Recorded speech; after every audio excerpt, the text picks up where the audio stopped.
ఎన్నికలు సమీపిస్తున్న కొద్దీ ఏపీ రాజకీయాలు రసవత్తరంగా మారుతున్నాయి. నువ్వా నేనా అన్నట్లుగా రాజకీయ పార్టీలు పోటీపడి ప్రచారం చేస్తున్నాయి. ఎన్నికల ప్రచారంలో భాగంగా అంబేద్కర్ కోనసీమ జిల్లాలో పర్యటించనున్నారు జనసేన అధినేత పవన్ కళ్యాణ్.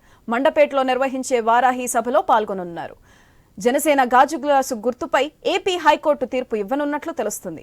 ఈ తరుణంలో పవన్ సభలో జనసేన గుర్తుపై మాట్లాడతారా అనే ఆసక్తి నెలకొంది. గురూజీ రామ్ నారాయణ్ జీ ప్రపంచ ప్రఖ్యాత జ్యోతిష్యులు ఇప్పుడు మన హైదరాబాద్ లో ఎటువంటి సమస్యలకైనా తక్షణ పరిష్కారం చేయబడను. సంప్రదించండి 96651137 9000004357.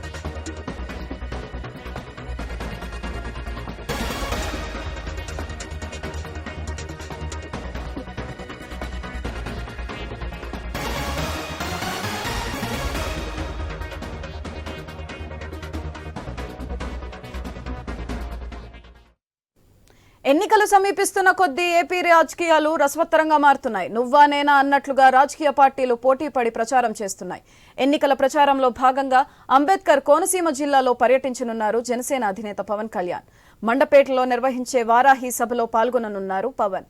జనసేన గాజు గ్లాసు గుర్తుపై ఏపీ హైకోర్టు తీర్పు ఇవ్వనున్నట్లు తెలుస్తుంది. ఈ తరుణంలో పవన్ సభలో జనసేన గుర్తుపై మాట్లాడతారా అనే ఆసక్తి నెలకొంది. దీనికి సంబంధించి మరింత సమాచారం మా ప్రతినిధి గణేష్ ఫోన్ లైన్ ద్వారా అందిస్తారు. గణేష్, చెప్పండి.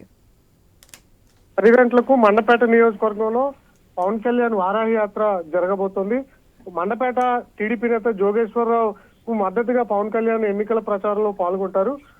ఎన్నికల ప్రచారంలో పవన్ కళ్యాణ్ ఆసక్తికరమైనటువంటి వ్యాఖ్యలు చేసేటువంటి అవకాశం కనిపిస్తుంది. ఎందుకంటే మండపేటలో వైఎస్ఆర్సీపీ నేతగా సీనియర్ నేత తోట త్రిమూర్తులు ఉండడం జరిగింది.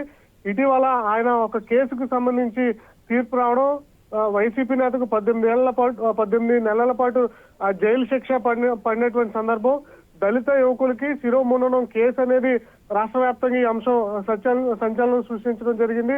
దాదాపు 29 ఏళ్ల తర్వాత తీర్పు రావడం, వైసీపీ నేత తోట త్రిమూర్తులకు శిక్ష పడడం, వీటన్నిటి మీద పవన్ కళ్యాణ్ వ్యాఖ్యలు చేసేటువంటి అవకాశం కనిపిస్తుంది.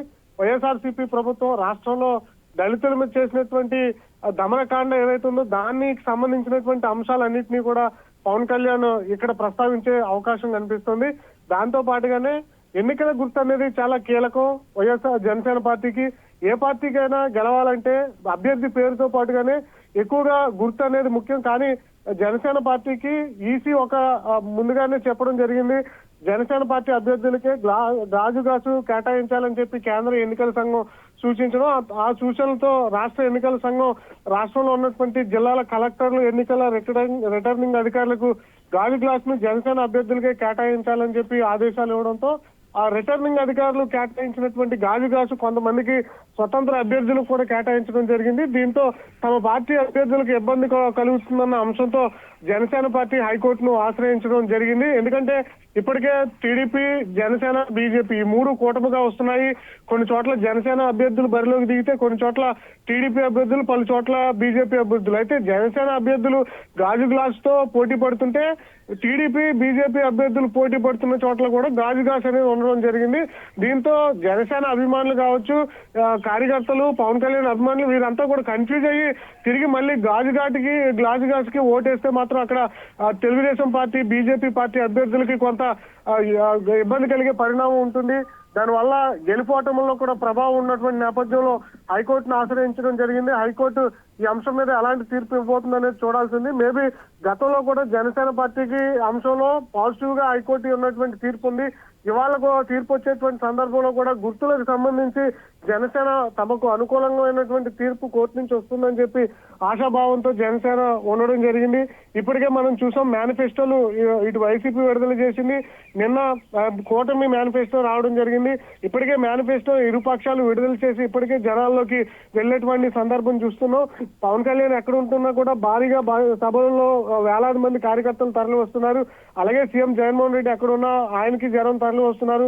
చంద్రబాబు ఎక్కడున్నా కూడా ఆయనకి జనం భారీగా తరలి వస్తున్నారు. ఇలా ఓటర్లు మాత్రం ఎక్కడికి వెళ్ళినా నాయకులకు బ్రహ్మరథం పడుతూ ఉండడంతో ఆంధ్రప్రదేశ్ ఎన్నికలు ఆసక్తికరంగా మారాయి. ప్రజలు ఎవరు గెలిపించబోతున్నారన్న చర్చ రాష్ట్ర వ్యాప్తంగా కూడా నడుస్తోంది. ఒక పక్క కూటమి, ఒక పక్క వైసీపీ నవరత్నాల పథకాలు. ఈ సందర్భంలో ఈ దఫా ఎన్నికలు చాలా కీలకంగా మారినటువంటి పరిస్థితి. జనసేన బతికి బట్టగట్టాలన్నా, లేదంటే తెలుగుదేశం పార్టీ పూర్వ వైభవాన్ని పొందాలన్నా కూటమి యొక్క విజయం ముఖ్యమని చెప్పి ఈ పార్టీలు భావిస్తున్నాయి. అదేవిధంగా వైఎస్ఆర్సీపీ తమ అధికారాన్ని నిలబెట్టుకునేందుకు రాష్ట్రంలో ప్రయత్నం చేస్తూ కూడా రాష్ట్ర వ్యాప్తంగా నాయకులు ఇప్పటికే ఎన్నికల ప్రచారంలోని బిజీగా గడుపుతున్నారు. ఇంకా 10 రోజులు మాత్రమే ఎన్నికల ప్రచారానికి సమయం ఉంది. ఈ నెల 13వ తారీఖున ఎన్నికల పోలింగ్ జరగబోతున్నటువంటి సందర్భంలో ఇంకా తక్కువ సమయమే ఉండడంతో రాష్ట్రంలో ఉన్నటువంటి నాయకులంతా కూడా ప్రజల మధ్యనే ఉదయం నుంచి రాత్రి వరకు కూడా గడుపుతున్నటువంటి సందర్భం కనిపిస్తుంది. ఇదే క్రమంలో ఇవాళ మండపేటలో పవన్ కళ్యాణ్ వారాయాత్ర ద్వారా మండపేటలో కూటమిని గెలిపించాలన్న అభ్యర్థన పవన్ కళ్యాణ్ చేసేటువంటి అవకాశం కనిపిస్తుంది. ముఖ్యంగా తోట త్రిమూర్తులను టార్గెట్ చేస్తూ పవన్ కళ్యాణ్ మండపేట సభలో రాష్ట్ర వ్యాప్తంగా కూడా దళితులకు సంబంధించినటువంటి అంశాల మీద ప్రస్తావించే అవకాశం కనిపిస్తుంది. Right, thank you Ganesh.